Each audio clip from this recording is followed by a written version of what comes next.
It really is, because it's really a pain. Now, for our folks out there who may not have ever heard of you or know you, what format do you collect on, and what kind of things do you collect for your own personal taste? Beta is better.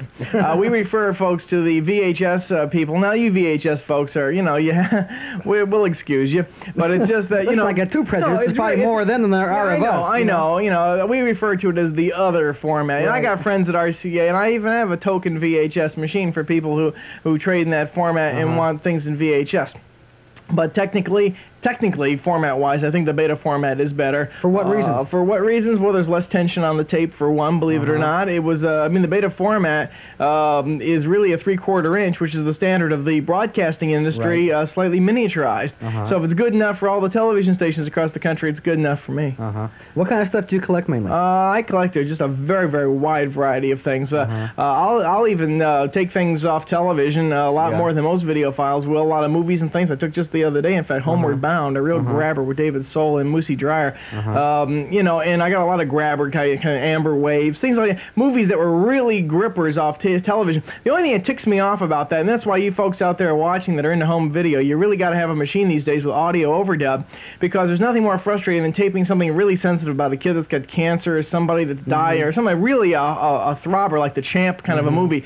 And then when they run the credits at the end, they fade the music, which is usually very nice music. They fade the music down, and you hear something like David Hartman's guest tomorrow on Good Morning America. That's called a cross-plug, yes, right. Well, then they do it on every program, and it just destroys the whole atmosphere created by the... it really does. So here's a chance for you with audio overdub and a tape deck or a cassette deck or a record turntable or whatever to dub in your own music, appropriate music, of course, and Homeward Bound. Naturally, I put Homeward Bound by Simon and Garfunkel over the end. And you can sometimes make the ending even more artsy-craftsy and even neater than the original show was. If you have that kind of talent. Sure. Exactly. Well, almost anybody can do it. Now, what machines do you have right now? Okay, I got my original 7200, the first Betamax that ever came out by Sony. I have the SL 5600, which is the 14-day programmable Sony Betamax. I think I'm talking slow enough. And then on the next, I just got rid of an industrial one, so I'm going to get in 320. I'm going to get a 340, which is the Sony Industrial Fast Speed Portable. I also have the SL 3000, which is plays the fast speed, but only records the slow speed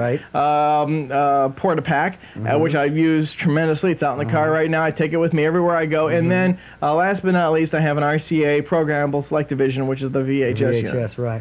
Now, you do a lot more portable work than most people I know. Yeah, I do. And you've taken shots out of an airplane window of takeoff and landing, right?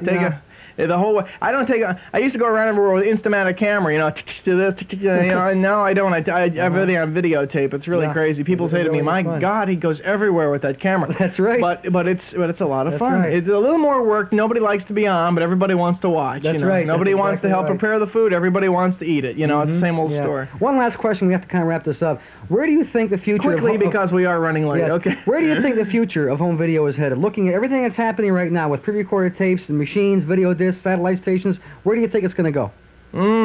That's a darn hard question to answer. Up is the only answer, really. More and more people are buying them.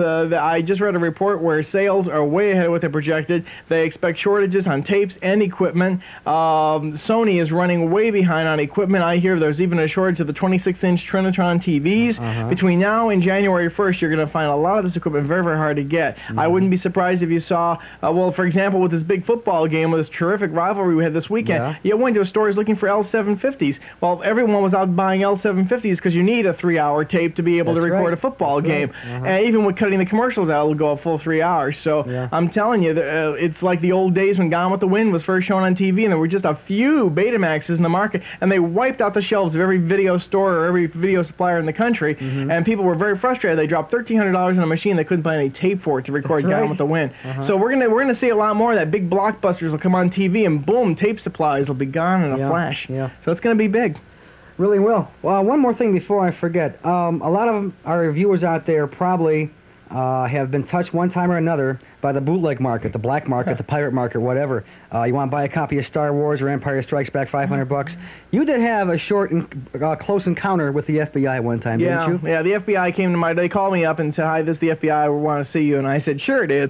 And went to hang up the telephone. I thought they were kidding. I thought, oh, one of my smart friends, calling up to say, something great like, let's fool him this morning, And I was just on a talk show the previous night on a local, on a Flint, Michigan radio station, and telling people not to do do dumb things like the deal in piracy or bootlegging and what have you. And here this guy called me the very next morning, 8 o'clock in the morning. I was only half awake. So he came out and talked to me. Well, after he saw that I read for Videophile, I tell people not to do dumb things like this. He realized then that, hey, you know, this is not the guy he should be going after. He should be going after the guy that's churning out film chain copies of Empire Strikes Back or something out of his basement. Those are the people that they really want to get. So what you're saying is the average little videophile with 1 or 2 machines and about 100 tapes, who might have 1 or 2 bootlegs and doesn't trade, really has nothing to worry about. Not really. First of all, the bootlegging is really getting down, in my opinion, because of the fact that you can buy so many things legally. They're all coming out. Everything's out. Blues Brothers is out already. Alien, Superman, Star Trek. Super Trek. Everything you could possibly want. That's right. So there's hardly any reason even to do it, because a lot of the movie companies now, 90 days after they're in the theater, they're going to release them on tape. Yeah, exactly. So why bother? Plus the quality is so terrible on those pirated copies. You're better off to get the good clean copies legally. Might as well wait. Exactly. Really.